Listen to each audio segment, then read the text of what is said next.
My name is Lila Foster, and I'm 15. For most of my life, my father's obsession with hair had dictated everything about me. Not just my hair, my life, my choices, my body. My younger sister Emily and I lived under the constant scrutiny of his rules. Every strand of hair was measured, judged, and treated like currency in some twisted inheritance of beauty. When I was 9, I snuck into the bathroom with Rachel's sewing scissors. Rachel was my mother figure, though not my birth mother, and cut 5 inches off my hair. I just wanted freedom. Freedom from its weight, from the constant tugging on my skull, from the endless lectures about beauty and family honor. I didn't expect my father Gregory to react the way he did. He didn't shout at first. He just combed my hair, each stroke meticulous, slow, almost ritualistic. Then he stepped back, his face blank, and said, "You've destroyed something precious that can never be replaced." That night, he brought home a floor-length wig, heavier than anything I'd ever worn, longer than my hair ever had been, and forced me to wear it. My neck ached. I stumbled constantly. School became unbearable. I tripped over my own hair, my classmates stared, and every misstep felt like a punishment. For 18 months I wore that wig, silent and trapped, until I learned to move through the world as though it weren't there. Emily, younger and gentler, had always been more compliant, but at 14, her hair was already a point of obsession for Gregory. I remember the day the swing set incident happened. Emily had swung too high. The chain wrapped around her long hair and cut her scalp. She screamed, choking on her own blood, while Gregory stared at the hair in the chain and muttered, "Do you have any idea how long it took to grow that?" It wasn't fear for her safety, it was grief over hair. Rachel had tried to intervene, pushing him aside so we could get Emily to the hospital. Doctors shaved her head to heal the wound, and at home, Gregory forced her to wear a wig daily. Even then, nightmares haunted her, and when she woke crying, he said she was dramatic and that beauty required sacrifice. I grew up carrying that weight, not just my hair, but the invisible chains of control. I was tired all the time, my body heavy, bruised, and weak. I fainted at school. I woke up unable to lift my arms. When Rachel suggested a doctor, Gregory dismissed her. "You just need vitamins," he'd say, his eyes cold. Then came the morning that would change everything. My gums bled while brushing. My strength failed me as I walked to the cafe for breakfast. I collapsed in front of the school nurse, my vision going dark. An ambulance came. Doctors ran tests. "Your daughter has leukemia," said Dr. Stevens. "Chemotherapy must start immediately, or she will die. Her hair will need to go." I looked at Gregory, hoping for some flicker of humanity. There was none. His face was blank, as though he was calculating, not my survival, but the cost of cutting my hair.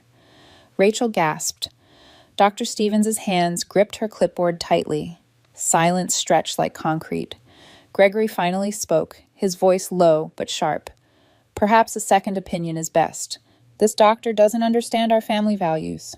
Family values, his obsession, my life. I was admitted that night.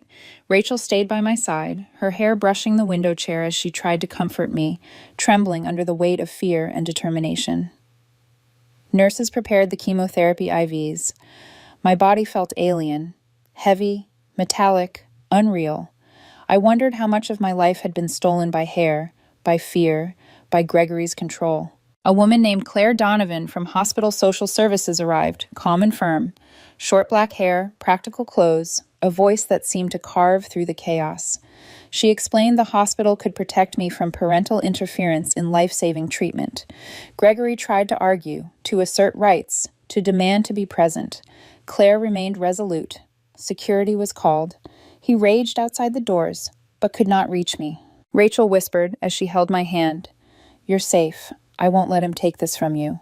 The days blurred into hours of treatment, medical procedures, and quiet reflection. I watched my hair fall into clumps, first under the nurse's clippers, then in the chemotherapy aftermath. Every lock was a symbol of freedom, of survival.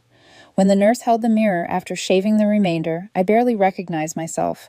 Lila Foster, 15, hairless, fragile, but alive. Emily was brought to me under protection a few days later. She wept at the sight of my bald head, but when she finally touched her own shoulder-length hair, free of knots, she laughed in astonishment and liberation. Rachel cried too, but her tears were different, tears of grief and release. For the first time, we could talk openly about years of oppression, of control, of fear. That night, alone in the hospital room, I wrote in a blue diary Claire had suggested.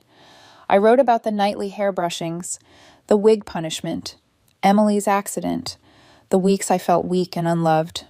I wrote about the terror of chemotherapy, and oddly, about the strange sense of liberation I felt watching my hair fall away. Each word etched my survival into reality. For the first time, I felt I had a life worth fighting for. The first week after the hospital stay was a blur of doctors, nurses, and whispered conversations in hallways. Emily and I were moved to a transitional care apartment that Claire Donovan arranged. The space was small, just 2 bedrooms, a tiny kitchen, and a living room with faded floral curtains, but it was ours. For the first time in my 15 years, I could breathe without fear of a lecture about hair or beauty or obedience. Rachel had moved in as well, taking the couch in the living room and arranging our sparse belongings with quiet efficiency. She hummed softly as she unpacked, a rhythm that slowly stitched our fractured nerves back together. Emily explored the apartment like it was a new planet, brushing her now shoulder-length hair out of her eyes, twirling in circles, her laughter echoing against the bare walls. I watched from the bedroom doorway, my own bald head reflecting the fluorescent light. I wanted to laugh, to join her in that reckless freedom, but the weight of memory kept me still. Every movement, every glance backward reminded me of Gregory, the way he had obsessed over hair, as though it were the measure of our souls. At night, when the apartment fell silent except for the hum of the heater, Emily would whisper my name and climb into bed beside me. She was afraid of the dark, but I realized I was afraid too, not of monsters under the bed, but of the past, of the shadow that Gregory had cast over our lives. I wrapped my arm around her small frame and felt a flicker of something dangerous and precious, hope. Rachel sat across from me at the tiny kitchen table one evening, a cup of tea steaming between her hands. "You're braver than you know," she said softly. Her eyes, sharp and tender, met mine. "You've survived more than anyone your age should have to, and now we fight." I didn't know what she meant at first. Fight? Against whom? Against my father? Against the memories? Against the fear that had been embedded in my blood since birth? Claire Donovan came by the next morning with papers. She had brought legal documents that would allow Rachel to act as our guardian, protecting us from Gregory's interference. She explained everything carefully, her voice a tether to reality. "He can't make decisions about your treatment. He can't take you back. He's lost that right. We need signatures, photographs, and affidavits, but you're safe." I looked at Emily. She nodded silently, her face pale but determined. I took a deep breath and signed my name on the dotted line. The pen felt heavy, like it carried the weight of years of oppression, control, and fear. But as the ink dried, I felt lighter. A door had closed behind us, and a new one was opening, small, fragile, but ours. Days turned into weeks. Rachel and I built routines. Mornings were for therapy, afternoons for homework, and evenings for quiet talks about music, books, or dreams of what life could be. Emily blossomed. She painted, she sang, she laughed without hesitation. And I began to feel normal, or at least something close to it. Yet every now and then, the past reached out. A text from school asking about parental signatures, a shadow in the hallway, a memory of a swing-set chain cutting through Emily's hair. I flinched, felt panic, wanted to curl up and disappear. But Rachel's steady presence, Emily's laughter, and Claire's unwavering protection became the shield I never had. One evening, a letter arrived, hand-delivered, bearing Gregory's signature. He demanded to see us. Rachel called Claire immediately. "Ignore it," Claire said firmly. "He doesn't have legal standing. He can yell, threaten, or write letters, but none of it changes the fact that you're safe here." Still, I could feel Emily trembling as she held my hand. "He wants us back?" she whispered. Her small fingers clutched mine tightly. "No," I said, swallowing a lump in my throat. "He wants control, but control doesn't work anymore, not over us." As the weeks progressed, I began to understand the strange duality of my feelings. I hated him for what he'd done, yet part of me mourned the lost years, the birthdays he missed, the hugs that never came, the childhood stolen in the name of appearances. And yet, mourning didn't mean surrender. Mourning meant acknowledgement, and acknowledgement was the first step to freedom. One night, Rachel pulled out a photo album from a closet. Pictures of Emily and me as toddlers, with our hair impossibly long, smiling at a camera that had never truly captured us, only a version that pleased Gregory. Rachel turned the pages slowly.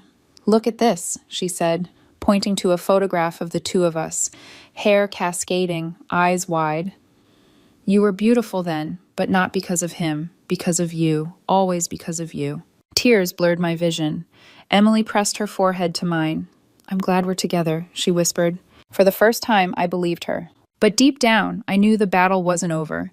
Gregory's obsession with control had been a hurricane in our lives, and hurricanes leave debris. Memories, scars, and legal battles still lay ahead, and yet, I felt something I hadn't felt in years: power. The power to choose, to protect, to survive. The power to reclaim my own life. And as I lay in bed that night, my bald head against the pillow, Emily curled beside me.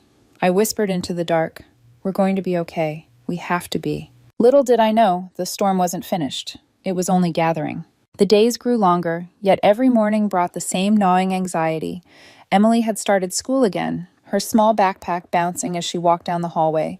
But even in laughter and chatter, I could see the shadow in her eyes, the echo of our father's obsession. Rachel had become the anchor of our lives. She didn't just provide structure. She became our voice when we felt silenced. She navigated phone calls with social workers, meetings with therapists, and the occasional legal consultation with Claire. And yet, no matter how much control we reclaimed, the sense of being watched lingered. Then, one evening, everything shifted. A manila envelope slid under the apartment door. I froze. Emily crouched behind me, peeking with wide, fearful eyes. The envelope was thick, heavy, and unmistakably official-looking. Inside, I found photographs. Photos of Emily and me, of us leaving the school, walking in the park, even sitting in the apartment kitchen. Each picture was marked with the date and time. At the bottom, in thick black marker, was a message. "You cannot escape me. I am always watching." Emily gasped, clinging to me. He followed us?" I felt a cold knot in my stomach. This wasn't just about hair or control anymore. This was obsession. And obsession doesn't stop at boundaries. Rachel took the envelope gently from my trembling hands. "We'll call Claire," she said, her voice calm but firm, "and the police. This ends now." The following day, Claire arrived with a law enforcement escort. She had filed restraining orders and pressed charges for harassment. Gregory's threats were becoming concrete, and finally, the law was on our side. But even as the paperwork was signed, the weight didn't lift completely. Fear isn't so easily erased. I found myself standing in front of Emily's bedroom mirror, scissors in hand. Her hair had grown past her shoulders again, and I hesitated. It was our little rebellion, our quiet defiance against the control that had marked our lives. I wanted her to feel free, not trapped. "Do you want to cut it short?" I asked. Emily shook her head. "No, I want it long. I want him to see that he can't take it from me." Her words struck me like a lightning bolt.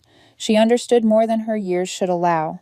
This wasn't just hair, it was identity, ownership of self, freedom. And for the first time, I realized how strong we had become together. Weeks passed, and Gregory's presence retreated to the shadows, but he was still out there, a specter we couldn't see. Emily and I learned to breathe in our small apartment, to reclaim the rituals of normal life, making pancakes on Sunday mornings, walking to the park without fear, talking late into the night about dreams of the future. Yet even in our small victories, I couldn't shake a lingering thought. He might never stop. The obsession that had haunted our childhood had evolved, and though the law could protect us physically, it couldn't erase the scars he had left in our minds. One evening, Emily whispered, brushing her hair behind her ear, "Do you think he'll ever come back?" I took her hand, feeling the warmth, the life, the resistance in her small fingers. "Maybe. But he won't control us anymore, not ever. We're stronger than he thinks." Rachel appeared in the doorway carrying 2 mugs of cocoa. She smiled gently, a warrior in plain clothes. "And if he tries, we'll face it together. No one stands alone here." As I watched Emily sip her cocoa, her eyes bright with the first real sense of safety she'd known, I realized something crucial. He had underestimated us. He had underestimated the power of love, resilience, and choice. And though the storm might return, though shadows might loom, we had learned to navigate the dark. Together, we were unbreakable. That night, as I lay in bed beside Emily, I whispered into the dark, "We are free, and we will stay free." But somewhere, beyond the city lights, Gregory was moving, watching, planning, and the fight for control, though shifted, though delayed, was far from over. The following weeks were a tense dance between normal life and vigilance. Emily and I tried to pretend that everything was fine, but the photos, the messages, and the lingering memory of his obsession clung to us like a shadow. Every knock on the door made my heart leap. Every stranger in the hallway made me scan for cameras, for hidden eyes. Then one evening, I came home to find our apartment door ajar. Panic surged through me. "Emily!" I called, my voice shaking. She wasn't there. My legs felt like lead as I rushed inside. The living room was empty, but on the coffee table lay a single black envelope, heavier than the last. I tore it open and froze. Inside were two things: a photograph of Emily, sitting in her school classroom, looking directly at the camera. A note in familiar thick black marker. "She's mine now. Come alone if you want her back." I felt a sickening mixture of fear and fury. This wasn't just harassment. This was kidnapping in the making. My mind raced. There was no hesitation. I grabbed my phone and called Rachel immediately. Rachel arrived within minutes, her presence calm but unyielding. "We're not going in blindly," she said firmly. "Claire will contact the authorities. This is now a law enforcement matter." As I waited, pacing the small apartment, I felt Emily's hand slip into mine. She had returned quietly from hiding in her room, clutching her backpack. "I'm not scared," she said softly. Her words struck me. Despite everything, she had absorbed the courage I had fought so hard to nurture in her. When Claire arrived with police officers, the plan was set. They would trace Gregory's location, intercept him if he attempted to take Emily, and finally confront him with undeniable authority. I stayed close to Emily, feeling the tension pulse through us both. Hours later, the call came. Gregory had been caught near a remote warehouse, preparing to leave with Emily. The officers moved swiftly, and within minutes he was handcuffed and restrained, his obsession finally contained, though not erased. I watched from the sidelines as Emily ran into my arms, sobbing. "You got me back," she whispered. "I'll always get you back," I replied, holding her tightly. Always. That night, back in our apartment, the city outside felt alive in a new way. The shadows still lingered, but the fear had lifted.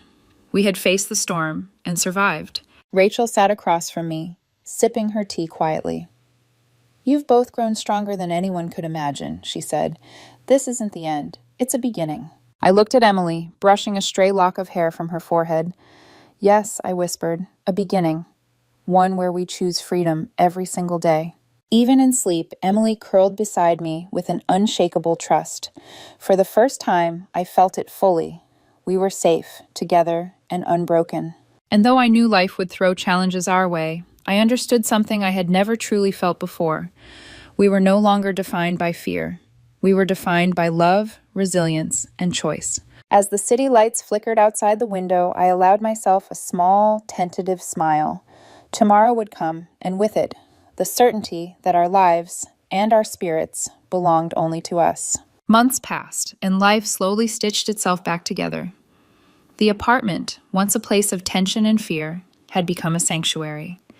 Emily's laughter echoed through the rooms again, no longer interrupted by anxiety or the shadow of her father's control. One morning, sunlight spilled across the living room. I watched Emily sit by the window, scissors in hand, carefully trimming her hair to a length that felt right for her. She paused, looked up, and smiled at me.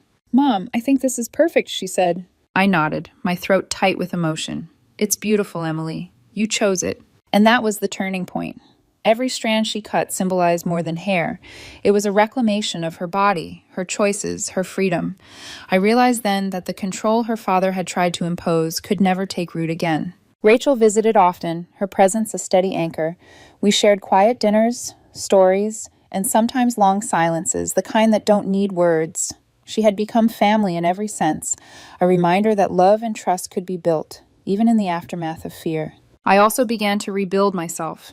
Not just as a protector, but as a woman who had survived trauma and emerged stronger. I enrolled in evening classes, pursued long-delayed dreams, and reconnected with old friends. Every step was a declaration.